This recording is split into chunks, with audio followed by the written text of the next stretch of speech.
Crockett. It's the voice of Indiana County, WCCS, AM 1160 and 101.1 FM. Well, you know, you go looking around and you never know who you're going to run into. Like U.S. Attorney walking down the street. He's Scott Brady joining us in our conversation brought to you by Marcus and Mack, a law firm representing injured people. Good morning to you. Good morning, Todd. Thanks for having me. You come to Indiana County. How did that happen? Well, as U.S. Attorney, we have jurisdiction and work with our state and local partners in 25 counties. Mm-hmm. So just to explain, a lot of folks get my title wrong and don't quite understand what the role of the U.S. Attorney is. One time I was introduced as the U.S. District Attorney for the Western District of Philadelphia. But the U.S. Attorney is the chief law enforcement officer in Western Pennsylvania. And we have 25 counties from basically, if you look at the map of Pennsylvania, from Altoona west, about 4 million people. Mm-hmm. And our office is charged with prosecuting all violations of federal crime.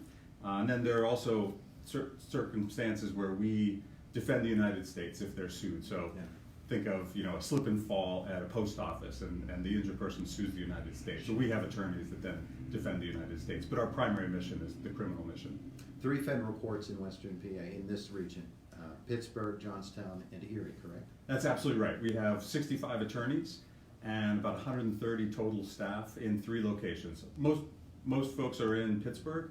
We also have an office in Erie and an office in Johnstown. And so today you come to Indiana County. You're going to be meeting with our new district attorney, Bob Manzi, and with some others over at the courthouse. Yeah, that's absolutely right. And I try to come to the counties when I'm able, and sit down and hear what's going on, especially with the district attorney and with Bob, you know, with District Attorney Manzi coming in, newly elected. It's important to have that conversation early in his term, just so he understands what resources we have, how we'd like to be in partnership with him, and just ask, you know, what we can do to help. But we're also meeting with the chief of police, we're meeting with the single county authority, especially, as you know, with the opioid epidemic hitting southwestern PA so hard. We want to just be all in with our partners. You know, one of the things I read the press reports every day, you know, the releases out of your office, and it's just amazing the percentage of cases that involve drugs and drugs that are moving through this region from everywhere in the world, really.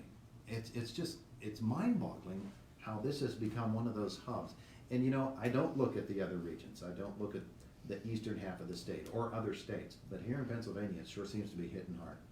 No, you're absolutely right, and it's terrifying. I have 5 young sons, and the thing that keeps me up at night is fentanyl and opioids and drug addiction. You know, when we came in, when I started as U.S. Attorney, I was appointed by the President, but our mission is apolitical, our office is apolitical. The opioid epidemic was obviously job one. And so our mandate was to use every tool at our disposal, every federal resource. And so we've done that aggressively, again, standing shoulder to shoulder with our state and local partners. We're blessed in Western Pennsylvania to have great working relationships across the board with our DAs, with our the state police, with our local law enforcement. Not all regions can say that. Out east, they can't always say that. In other areas, they can't say that. And people always come to Western PA and they always say how well we all work together. And so it's been in that spirit and with that, you know, with that support that we've attacked this epidemic. Is it more territorial in other areas that they don't want you imposing yourself on them and they don't want to, here's my fiefdom and I'm here and you're over there, you stay there, I'll stay here, and together we'll get the job done? It's not the best approach, is it? No, it doesn't work, right? Because our mission is the same. Our mission is to protect our communities, to keep our neighborhoods safe, to love and serve our neighbors. And so you don't see that, and that's exactly right. You have turf wars, you have egos, you have fiefdoms here. And you know, since I've been U.S. Attorney, my message to our district attorneys is, how can we be a better partner? We're not here to plant a flag. I don't care about getting credit for anything, because that's not what we're called to do. I love President Reagan's quote where he said, there's no limit to the amount of good you can do if you don't care who gets credit for it. Yeah. And so it's in that spirit that we engage our partners, and then I think there's an openness and a receptivity to working with us. U.S. Attorney Scott Brady with us here on Indiana in the Morning, and we're talking about his role here in the law enforcement community in Western Pennsylvania. Let's talk about the federal process for prosecuting crimes and how that compares with what we see on the local level. Folks, for instance, might not understand what a grand jury is and does, but there are a lot of federal grand juries, as opposed, there are local ones, but the federal grand juries are the ones we hear most about. That's right, and the grand jury is an investigative tool for us, and it serves a different function than for a district attorney's office or even for the Pennsylvania Attorney General's office. Really, the way to think about it is we have concurrent jurisdiction with our local district attorney over a lot of things, and we have original jurisdiction over specific things. And let me unpack that a little bit. If you're the district attorney of Indiana County and you are charged with prosecuting every violation of local law, from jaywalking to parking tickets to drug trafficking to domestic violence to fraud, everything, we have a more limited mandate. There's some things that we do the same. There are federal statutes about drug trafficking, for example, or money laundering, but we really are able to pick and choose what we go after because we have fewer resources than some of our state partners. We also are able to take investigations with the tools we have in different places. So Bob Manzi will investigate crime in Indiana County, perhaps in partnership with the Attorney General. If it crosses county lines, he can investigate and prosecute that. We can take that across state lines and internationally. We had a case recently that we indicted. A Russian hacker that's probably the worst cyber criminal in the world was victimizing companies throughout Western Pennsylvania, including First Commonwealth Bank. And so we worked closely with First Commonwealth Bank to identify these folks, indict them. We're able to prosecute some of them that were involved in that scheme. But really, in the drug trafficking is where we can really pack a punch that our partners just don't have the resources or the tools to have. We had the Russian pirates come after us too. They got a bunch of our files about 5 or 6 years ago. Did they really? Yeah. Before it was a big issue and everybody knew about it. Right. We got victimized by it. We lost a whole bunch of files. We had some fun with this last hour. This is the 100th anniversary of Prohibition. And there are still some really strange drinking laws on the books in the United States. I have a whole list of them here. And we had a ball with it talking about some of these things. I'll give that to you, and you can take that with you because I know it's really important to you. Thank you. But when you think about laws and the fact that they are enacted in their day and for their specific purposes, laws need to be adapted, and that's a legislative function. But you, in your position, you're the person who has to interpret, okay, what is the law? Is this something I need to be involved in? Is the law something that is prosecution worthy?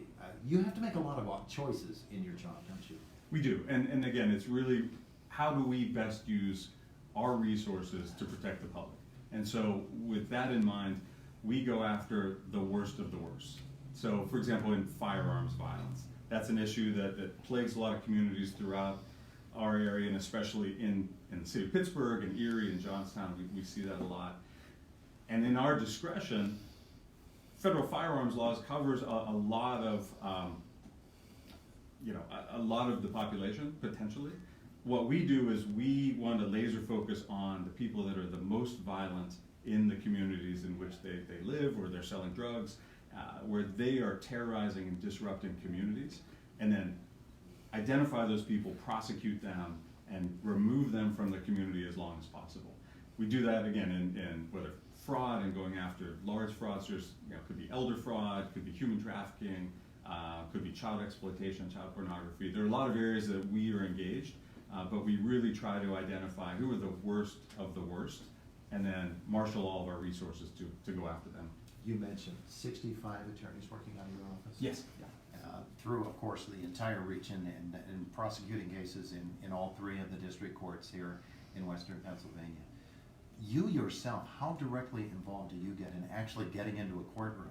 Because I would guess that there's so much with your job that sometimes, you got to get back down to basics and say, I want to get in there take a few swings. That's right, and I was a federal prosecutor in this office. I was a line AUSA, a trial AUSA during the Bush administration from 2004 to 2010. So prosecuted, hundreds of cases, had dozens of trials, and that's why you are an attorney. It's the best job that you can have in the world, being a criminal trial attorney. My job now is to really define what the priorities are and what those priorities look like, and kind of point our leaders and our individual AOSAs in those directions, and then also spearhead our community engagement with, in opioids, with the medical and treatment communities, or with state and local partners being out talking about what we can do better. Mm-hmm. So I don't get in the court as much as I would like. I miss it, frankly. Still like to get your hands dirty once in a while, though, don't you? I do, yeah, and it's funny. There are occasionally, we'll occasionally indict a case, and I'll talk to my leadership team and my criminal chief, and I'll say, hey, why don't I do that one? And they say, yeah, no, you're fine. You just stay where you are. They've been waiting all this time, and now they get their hands on this case. Here comes this other guy, and he wants to take it up. It's not happening, Brady. It's not happening. Exactly. It sounds like it's a fascinating job, and there's always something new in it. And you're here in Indiana County today to talk with folks and just further strengthen that bond between the law enforcement communities here and all across the region. Thanks for coming by this morning. We appreciate it. No, thank you so much. And it's a pleasure to be here. And your chief, your district attorney, your state and local partner, or state and local law enforcement, they are fantastic men and women that just every day they get up and they do a job that we don't thank them enough for. And so to the extent that I can talk to them and thank them in person, I'm pleased to do that. So I'm really happy to be here. Your tour's probably not going to take you this far, but remember, it's illegal to get drunk inside a bar in Alaska. That's good to remember. It's a law still on the books. He's U.S. Attorney Scott Brady. Thanks again. Thank you, Tom. The voice of Indiana County, WCCS, AM 1160 and 101.1 FM.